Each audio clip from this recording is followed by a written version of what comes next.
شیخ احمد سرہندی المعروف بھی مجدد الفسانی 10ویں صدی ہجری کے نہایت ہی مشہور عالم دین اور صوفی تھے۔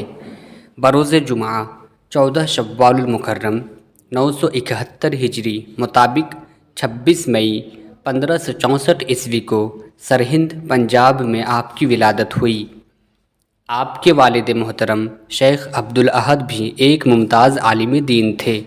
کم عمری میں ہی حفظ قرآن کے بعد اپنے والد محترم سے علوم متداولہ حاصل کیے، پھر سیالکوٹ جا کر مولانا کمال الدین کشمیری سے معقولات کی تکمیل کی اور اکابر محدثین سے فن حدیث میں مہارت حاصل کی۔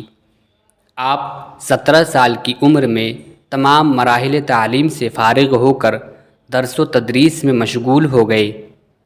اپنے والد محترم سے سلسلہ چشتیہ میں بیعت ہوئے اور انہی سے باطنی علوم بھی حاصل کیے۔ والد محترم کے انتقال کے بعد 1008 ہجری میں زیارت حرمین شریفین کے ارادے سے نکلے اور دہلی پہنچے۔ یہاں حضرت خواجہ باقی باللہ کی خدمت میں حاضر ہوئے، جہاں آپ کو خوب شفقت و محبت سے نوازا اور فرمایا اس مبارک سفر پر روانہ ہونے سے پہلے چند دنوں تک فقراء کی صحبت میں رہتے تو اچھا ہوتا۔ چنانچہ حضرت مجدد الفسانی نے 3 ماہ تک مرشد کی خدمت میں گزارے اور روحانی ترقیات کی اہم منازل طے کی، اور ایک دن جب واپسی کی اجازت طلب کی تو خواجہ باقی باللہ نے اجازت و خلافت سے نواز کر رخصت فرمایا۔ اس طرح سے آپ اپنے وطن سرہند پہنچ کر مخلوق کی رشد و ہدایت اور اس کی اصلاح میں مشغول ہو گئے۔ آپ کے علم و بزرگی کی شہرت اس قدر پھیلی کہ ملک شام، روم اور افغانستان وغیرہ تمام عالم اسلام کے مشائخ علماء اور ارادت مند آ کر آپ سے مستفید و مستفیض ہوتے، یہاں تک کہ وہ مجدد الفسانی کے خطاب سے یاد کیے جانے لگے۔ مرشد کی وفات کے بعد آپ کو سلسلہ نقشبندیہ کی سربراہی کا شرف حاصل ہوا اور آخری عمر تک دعوت و ارشاد سے منسلک رہے۔ حضرت مجدد الفسانی نے ایسے تصوف کی مخالفت کی جو شریعت کے تابع نہ ہو۔ قرآن و سنت کی پیروی اور ارکان اسلام پر عمل ہی آپ کے نزدیک کامیابی کا واحد راستہ ہے۔ آپ کے مرشد خواجہ رضی الدین محمد باقی باللہ رحمۃ اللہ علیہ نے ہندوستان میں سلسلہ نقشبندیہ متعارف کرایا اور آپ نے اس سلسلہ کو ترقی دی۔ مغل بادشاہ جلال الدین اکبر کے دور میں بہت سی ہندوانہ رسم و رواج اسلام میں شامل ہو گئے تھے۔ اسلام کا تشخص ختم ہو چکا تھا اور اسلام و ہندومت میں فرق کرنا مشکل ہو گیا تھا۔ ان کے مطابق دین میں ہر نئی بات بدعت ہے اور بدعت گمراہی ہے۔ مجدد الفسانی کو اپنے مشن کی تکمیل کے لیے دور ابتلا سے بھی گزرنا پڑا۔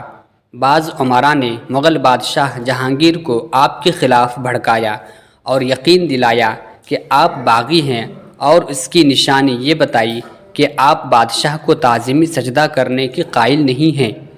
چنانچہ آپ کو دربار میں طلب کر لیا گیا اور آپ نے بادشاہ کو تعظیمی سجدہ کرنے سے انکار کر دیا۔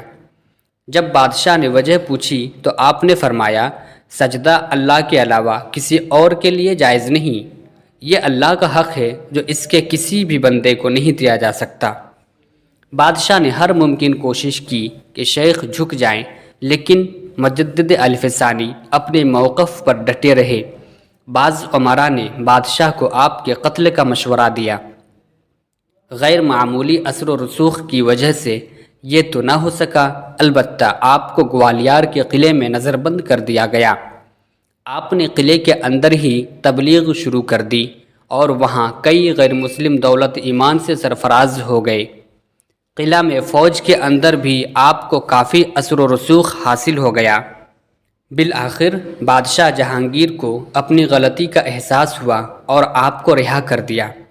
رہائی کے بعد جہانگیر نے آپ کو اپنے لشکر کے ساتھ ہی رکھا۔